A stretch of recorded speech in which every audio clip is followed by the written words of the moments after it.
for striking out too vigorously on that path. But to get back to the point of your question, Leslie, I think I can say this with confidence and comfortably. If the issues of interest fall within your academic scholarship, then conducting scholarly work on it seems unproblematic. If it does not fall within your area of scholarship, then probably what you're doing, it falls more under activity as a private citizen. And so being sure to draw a very bright line between those kinds of speech acts that don't fall within your area of expertise and your official capacity as an employee of the university would be at least advisable. And probably I would seek guidance. I would want to talk to somebody who has some expertise in this area and say, if I were to say this, and if I were to say I'm speaking as a private citizen now, not as an employee of the university, is that going to cut mustard? Right? That's a legalistic response to what was not intended to be a legalistic question, but I don't think it can be understood except that way. Right, and I don't want to get too far into the weeds here and open up a whole other discussion. But I think it would be good if we all reflected too, for example, in the COAS revised tenure and policy guidelines, it basically, my reading of it is that it broadens our definition of scholarly work, right?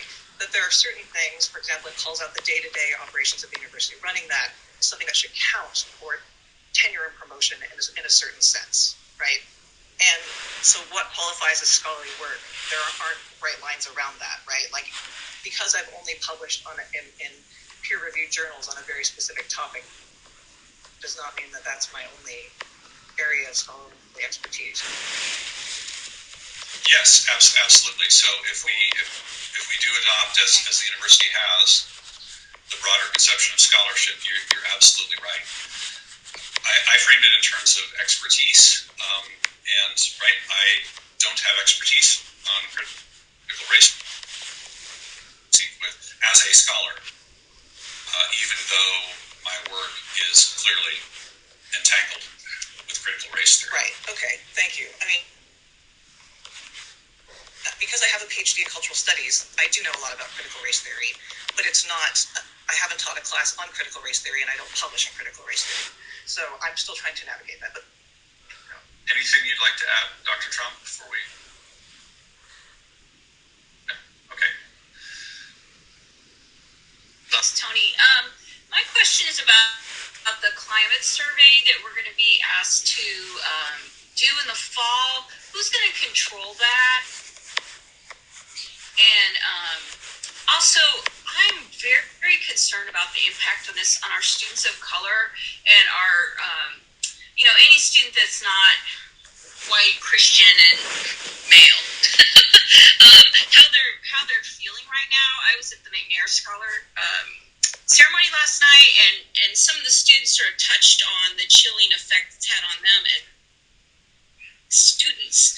And I'm wondering if we have any plans to support not only faculty and staff, but also our students of color, who we already know from prior climate surveys. Thank you. Thank you, Robin. Tony, I'll begin, then turn it over to you. So the climate survey will be developed by our board because it is a charge to our board. We have asked them to please employ experts in developing this survey so that the questions are not leading. They don't produce outcomes that aren't in fact true, but and we've asked them to please think about these climate issues broadly, Robin, which is what you're pointing to. There were reports to our legislators, and some that came to Tony and to me, about concerns of far-right students who felt like they were not free to speak in class. We serve 33,000 students a semester.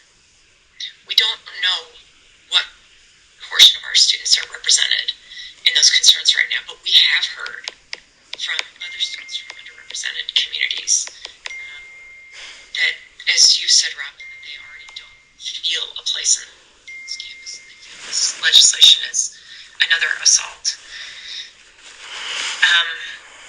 I think what I have said every time I have met with our legislators or with antagonists, because I spend a lot of time meeting with people who have invested a great deal of money in attacks on the university this year in an attempt to stem that flow of dollars with facts, with information. And one of the things I tell them is, we serve all of our students, and we serve them in the ways that they call on us to serve them. We are responsive to the needs of our community. And we serve veterans. Would you want us to get rid of veterans programming? We serve first-generation students. We serve rural students. Would you want us to get rid of that programming? And so we've challenged their perception. This is the way that we responded initially to the letter that preceded 440A. I think a climate survey needs to be broad enough to take in all of these things, but we will not be the ones devising it. It will come from the state board. So what we are trying to do now is influence them to think broadly about this climate survey and to trust experts to devise questions so that the questions don't produce certain kinds of outcome. Tony?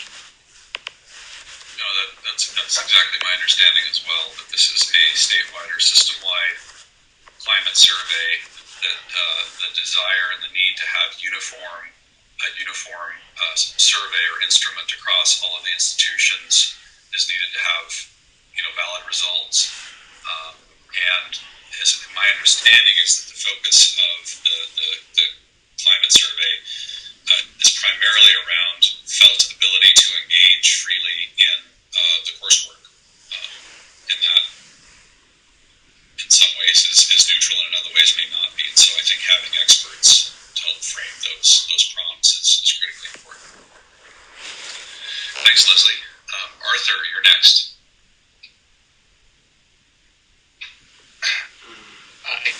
Thank you. Thanks so much for having this forum.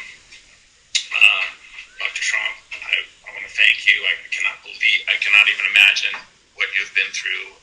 It's clearly a sexist, racist, personal attack on you, and I'm really sorry for that, for what it's worth. I'm wondering if we can't see this as a great opportunity to reorient some of our resources and priorities. I applaud your long-term plan. I think that what has happened is definitely a precipitous change, but it's part of a longer-term erosion of higher education. And I'd like to say that I am actively participating in that erosion of higher education. I think we have a lot of policies that we are implementing right now to appease the legislature, to make us seem that we have a rational system. And we can reallocate those resources if we reprioritize towards fundamentally asserting liberal arts education, as we know all the values it has, freedom, democracy. We have these market-like mechanisms, program prioritization, Bronco budget, the park. All of these are, in my mind, cosmic wastes of time and resources. They also import a very extremist philosophy of higher education, communicating to faculty that they need to be policed. I think this is a great opportunity now that the legislature is not working with us in good faith to say, okay, well, this is what we need to do. We need to stop.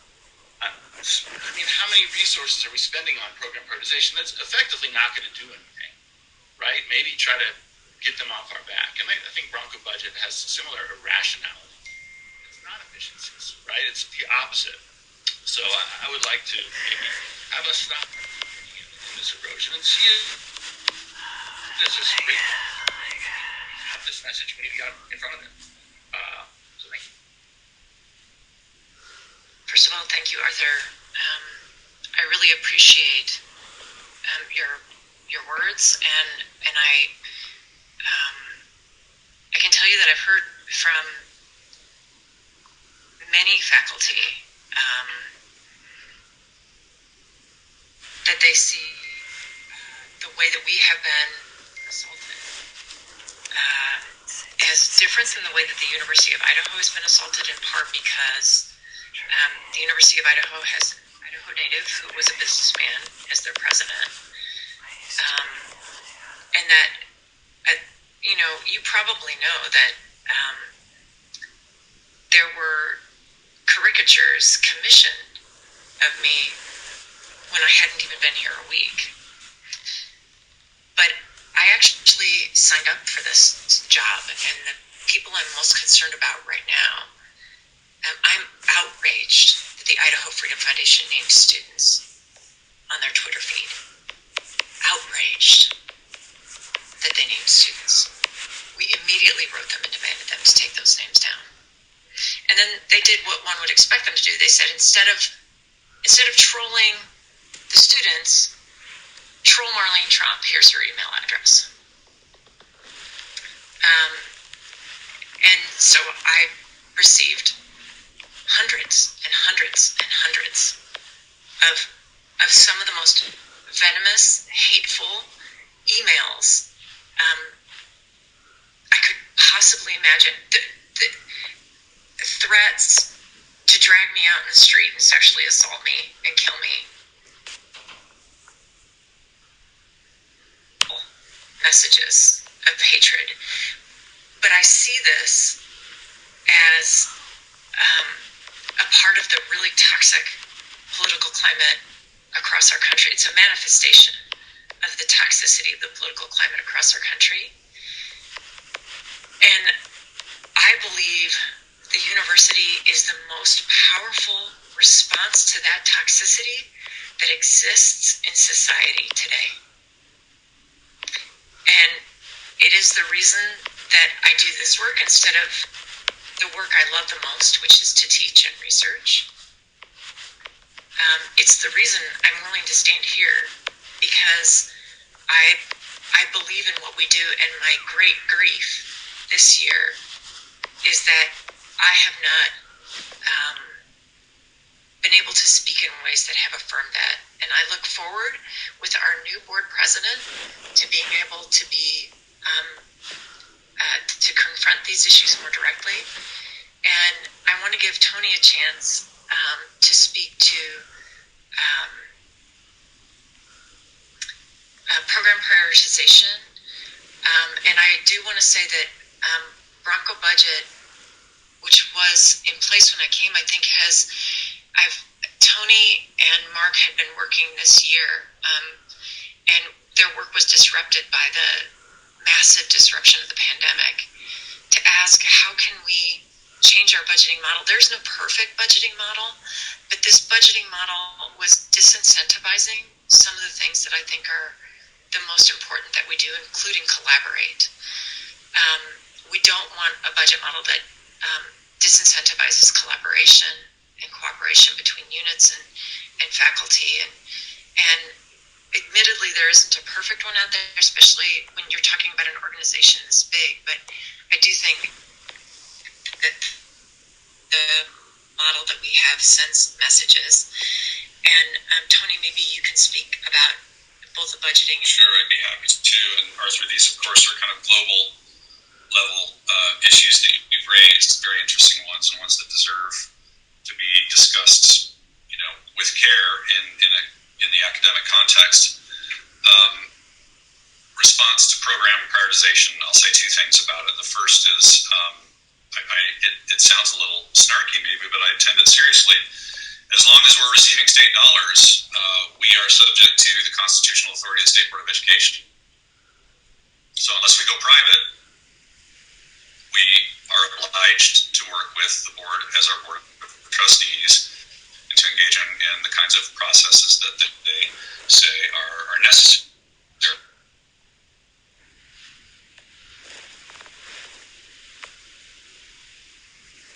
So it's the law, man. Well, I'm not a fan of bureaucracy, and so I certainly share the spirit. I think the spirit in which your question was asked.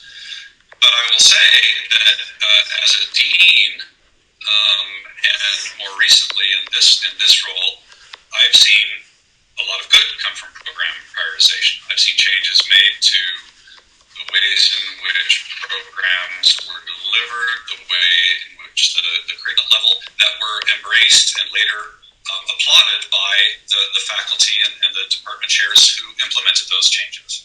Not across the board, of course. Some of the changes that have been made are more substantive and more ambitious than others. In some cases, changes weren't made in light of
dedicated my entire adult life to higher education and started at Boise State as our first Women's Center director in 2000.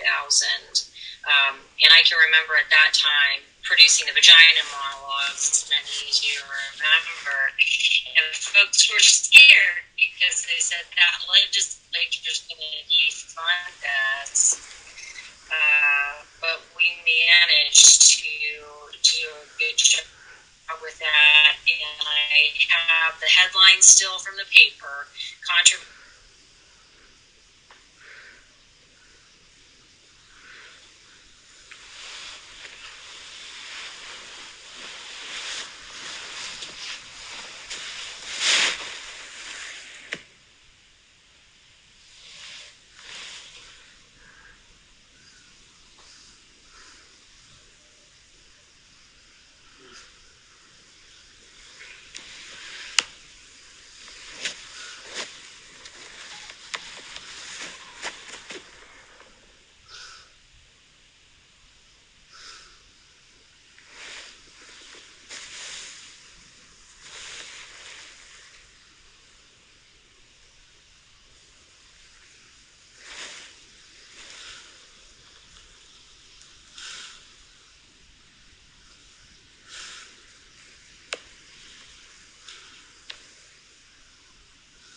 I can provide you a lens into what seems to be a very irrational, crazy place, and it is, quite frankly. So please know that I am here for you. I think many of you have my cell number. I'm happy to speak with you. I've done that in the past to try to coach and offer insights, and I think that could be helpful. I'm happy to do that. And do it in a way that doesn't put you in harm's way. I did want to emphasize a couple things, and I think Dr. Bostaff said this in the chat. I'm not figuring out how to do the chat on my iPad, but I think I saw something in there about Freedom Foundation. Yeah, their absolute goal is to defund education. They don't think the role of government is to put money into education, K-12 or higher ed. So obviously they're using this as a scapegoat, as a way to get their way, right? They, on the Senate floor, when House Bill 377 came about, I don't know how many of you were tuned in, but the gallery was full of students, and I have been in contact with a very articulate Boise State student. We went on the Idaho Matters together. His name is D. Graf Kirk. He's amazing. We need to continue to empower our students to come forward, and I told him and some Boise High students, I'll do everything I can to connect you to press and to places where you can share your voice. And those students are amazing because they're both white men. That's how they identify. And they're very articulate. And boy, they just speak the truth. So I think as much as we can support our students to be out front and be the people they want to be and the leaders, the better we're off. On the Senate floor during that debate, those students got gaveled down because they were applauding something I said. And I put the elephant in the room. You know, this is, as Dr. Trump said, this is all in retaliation of 20 million people taking to the streets to protest peacefully the murder of a man on a video, a black man by a police officer. And then obviously the blinders came off for a lot of white folks and realized, holy crap, we haven't been listening. There is such a thing as institutional racism. And I said that on the Senate floor, just for the record. I don't know if people understand or get it, but that's where it's coming from. And we need to stand firm with each other, our shoulders back, and take advice about what's politically savvy, but never lose your truth. You're way smarter than these folks. You're way smarter than these folks. And a lot of you actually give me information to share, right? So I can say things a little differently than you can. You know, for example, I want you to know, I'm picking at my colleagues. I went to some of them and I said, you know, y'all, I wonder who plays on our football team. I think it's a lot of students of color, isn't it? Do you think they want to enroll in Aryan Nation 101? No. And that's where people care. They care about our football team. And so I keep trying to remind them, you know what, you cut too hard and that's probably what's going to go. And so they've been giving that a little second thought too. Last thing I'll say is this notion of reporting out social justice programs. I know that's in the intent language of the appropriations bill where they cut Boise State's budget. That was not a pleasant conversation either. I want to remind you that I have reminded my colleagues that we already have policies and practices in place to allow students to file a complaint of discrimination or harassment or anything. And so I called them out last week and said, you don't legislate based on anecdotes and innuendo. We already have these policies and procedures in place, and we utilize them. And the nice thing about this appropriations budget is they ask for a reporting out of social justice programs, but social justice is not defined. So you get to define it how you choose. So I would use that information wisely. Because there is no definition. I think that's important, and I think there are some moderates that are working behind the scene to do that. I think what's confusing probably for folks is that for you, grounded in scholarly work, intellectual knowledge and truth and fact, this group is not grounded that way. Most of the majority party and this radical group to the right have taken control, and the tail's wagging the dog. And it doesn't seem possible. It doesn't seem like we're in the twilight zone. Like, how can this be? So that's, I think, what's the hardest part about this is putting our political hat on instead of our policy scholarly hat sometimes, and trying to figure out how to maneuver through that politic in the best way you can. With that, I'm here for you. I support you. I'm trying to do what I can. I just so am proud of being a part of Boise State and all of your work, and just remain strong and I think support each other. Thank you so much, Melissa. And you should know that Melissa has just been vital in our efforts. Her work in the legislature has been key as we've worked with folks to try to the initial drafts of some of this legislation was shocking. and it's the work of folks like Melissa and others, and we just should be so grateful for those folks who stood up and spoke on our behalf on the floor of the legislature, and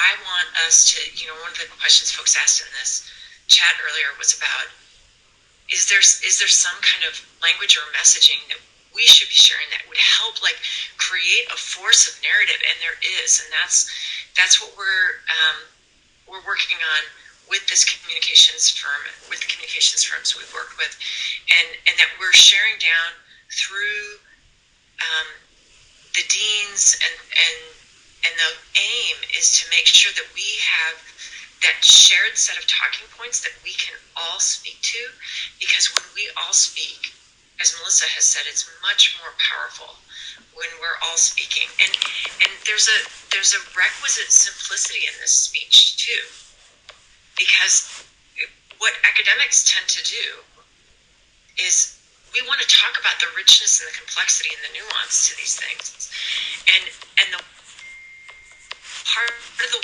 way that there has been some wins in this extreme right is that they've simplified. Like, Boise State broke their contract with the police. Now this is one that I just find so astounding. We didn't. We had a committee of faculty, staff, and students who came together and made the decision that we should work with BPD and maintain our relationship with them. That was what was best for our campus community.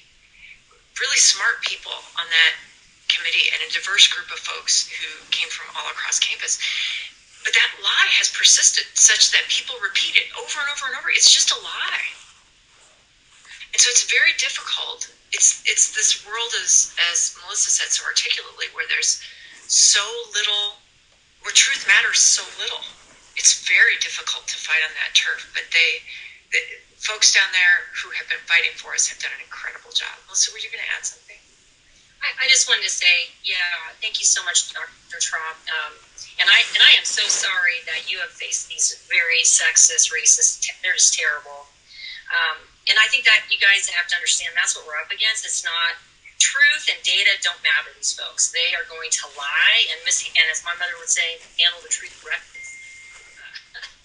And they're going on sound bites, etc. So, I mean, that's kind of, we got to fight fire with fire and some of that. Maybe you can't. I'm trying to figure that out and work with some folks. But that's the issue. This is dangerous. They're white supremacists. I'm sorry to say that. They are afraid of losing, quote unquote, their way of life. And this is really scary. The best thing to do is to work with some of the moderates to get them on your side, quote unquote moderates.